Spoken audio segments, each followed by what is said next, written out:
I myself stopped him, and he carried on. So there is communication, non-verbal communication.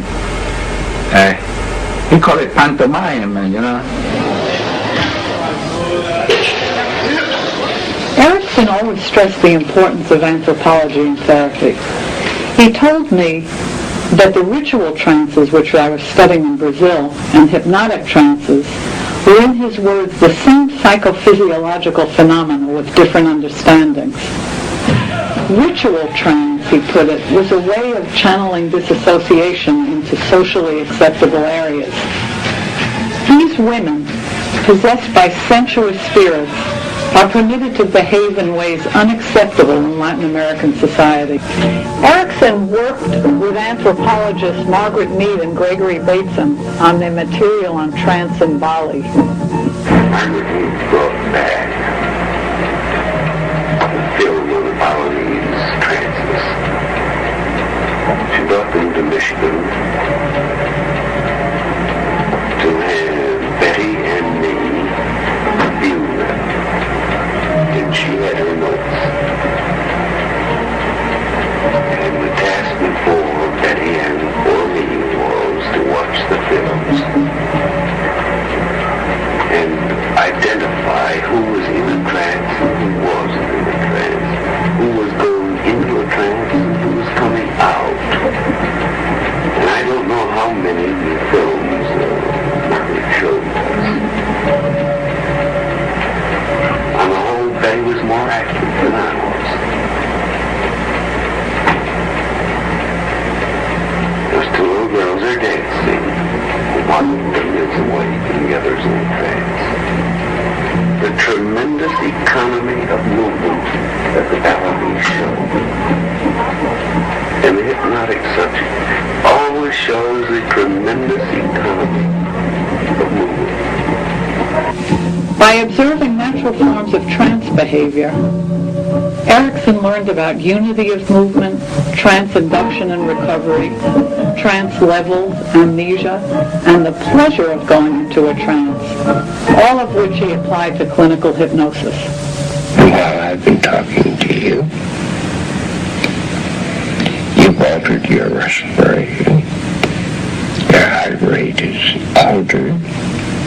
I know from past experience that your blood pressure has changed. Your pulse has changed. And your eyelid reflexes change.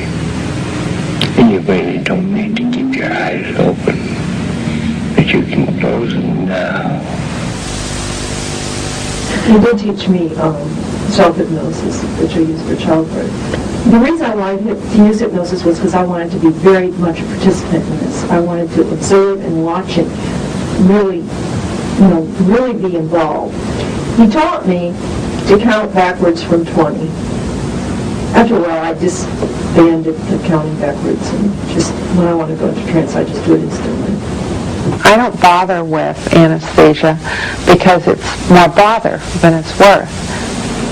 Without any anesthetic at all, I went into this procedure, had my nose broken, had the bones opened up so that I can breathe, and I didn't have any bleeding during that procedure. How I go into a trance?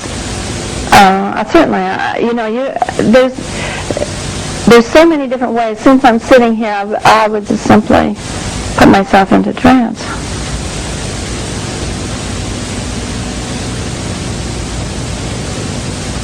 Right after I had surgery, I've lost a lot of blood during surgery, and one of the things that I've been curious about is whether or not one can increase the development of red blood cells through hypnosis.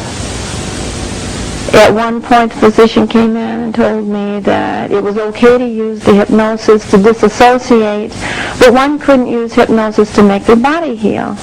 Well, one can, believe me, I just did.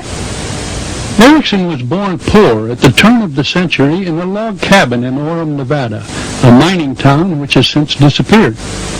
When the mine went broke, his family traveled east in a covered wagon. His father established the family on a small farm in Wisconsin, in this house which still stands. He went to this one-room schoolhouse where he discovered the first of his many problems. He had special difficulty learning to read. One of his early life experiences was when he could not tell the difference between an M and a 3.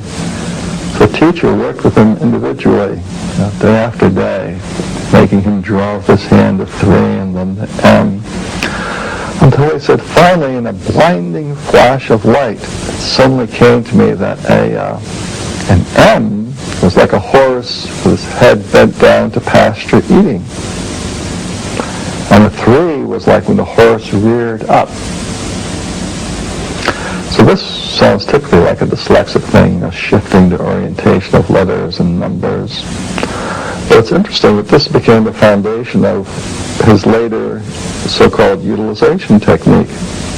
Many years later, for example, Grandma wanted to learn how to read the Bible before she died. So she came to Milton. He says, well, you know what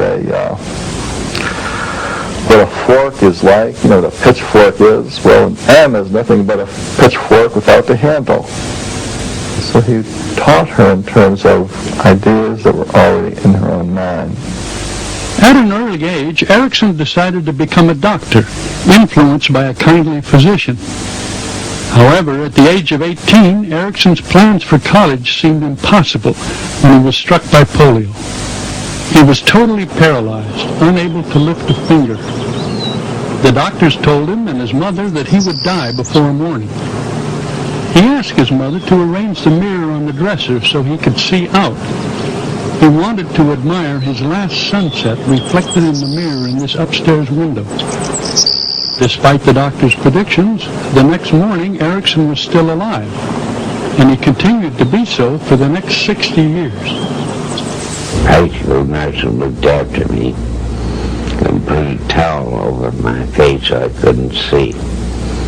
And she could touch me on the hand, ask me to where I was touched.